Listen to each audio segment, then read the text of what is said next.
بسم الله الرحمن الرحیم و به نستعین و صلی الله علی نبینا محمد و علی آله و صحبه اجمعین.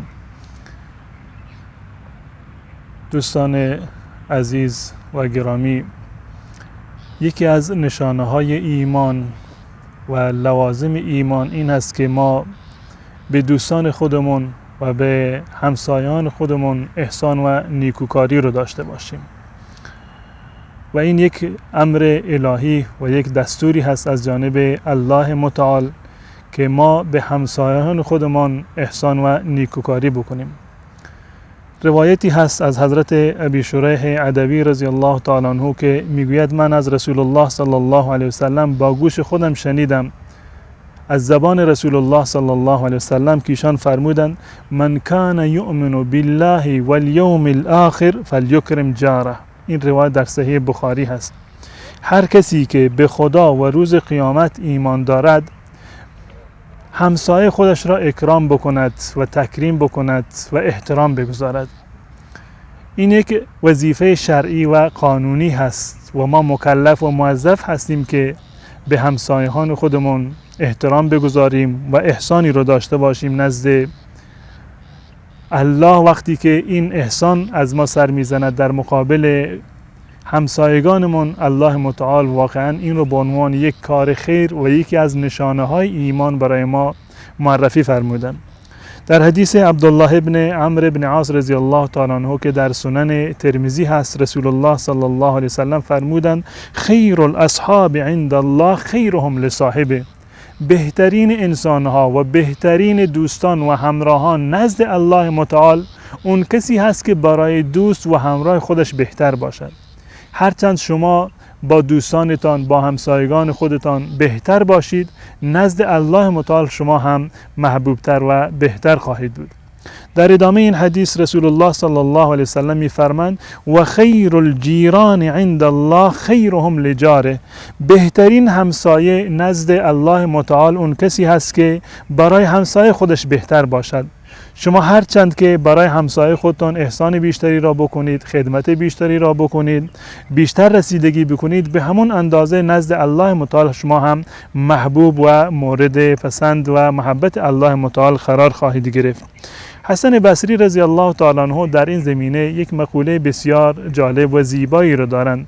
یک تصوری از احسان بجار، حق همسایه را به جا آوردن یعنی چی؟ ما چه کار بکنیم که در واقع حق همسایه را ادا کرده باشیم؟ در این مقوله حسن بصری رحمت الله علیه میگوید که لیس حسن الجوار کف الاذى عن الجار. همسایه خوبی بودن معنیش این نیست که شما اذیت و آزاری رو به همسایه خودتان نرسانید، بلکه بالاتر از این است ولکن حسن الجوار الصبر علی الاذى من الجار. اما همسایه خوب کسی هست که در مقابل اذیت ها و آزارهای همسایه صبر می کند. یعنی انسان باید سعه صدر داشته باشد، یک کمی تحمل داشته باشد. چه بسا از جانب همسایه به اون یک اذیت و آزاری میرساند، انسان باید به خاطر الله متعال، به خاطر این که امید ثواب و مغفرت دارد از جانب الله متعال، اون اذیت و آزاری را که از جانب همسایه میرسد این هم به خاطر الله متعال در واقع باید صبر و تحمل بکند. در روایت دیگر هست در صحیح بخاری حضرت عبدالله ابن عمر رضی الله تعالی عنه نقل کرده که بسیار حائز اهمیت هست و خیلی مهم هست که رسول الله صلی الله علیه وسلم فرمودند ما زال جبریل یوصینی بالجار. جبرائیل همچنان و پیوسته و مدام مرا در واقع توصیه می کرد و وصیت می کرد و مرا توصیه می کرد برای احسان بجار، برای این که به همسایه خودم نیکی بکنم، احسان بکنم. حتی ظننت انه سیورثه. من تا جایی گمان کردم که این وصیت های و توصیه های حضرت جبریل رضی الله تعالی عنه به اندازه‌ای منتهی می شود، به جای می رسد که نهایتاً همسایه از همسایه میراث ببرد. یعنی به اندازه‌ای که یکی از میراثبران و ورثه بر انسان حق دارد و نزدیک هست و انسان مکلف هست که به اون احسان بکند، در مقابل اذیت و آزارش صبر بکند، به همان اندازه ما مکلف هستیم که برای همسایگان خودمون احسان و نیکوکاری بکنیم و در مقابل اذیت و آزار آنها در واقع صبر را پیشه بکنیم، در حد یکی از دوستان و نزدیکان درجه یکی که از ما در واقع ارث میبرند. پس بنابراین بیاییم همه من و شما این ادب اسلامی را و این حقی را که از حقوق اسلامی هست و این نشانه از نشانه های ایمان و مسلمانی را در خانواده خودمان و در وجود خودمان و در جامعه خودمان انشاءالله پدید بیاوریم که به این گونه هم کار خیری را انجام دادیم و هم مستحق این هستیم که مستوجب ثواب و پاداش خیر باشیم از جانب الله متعال.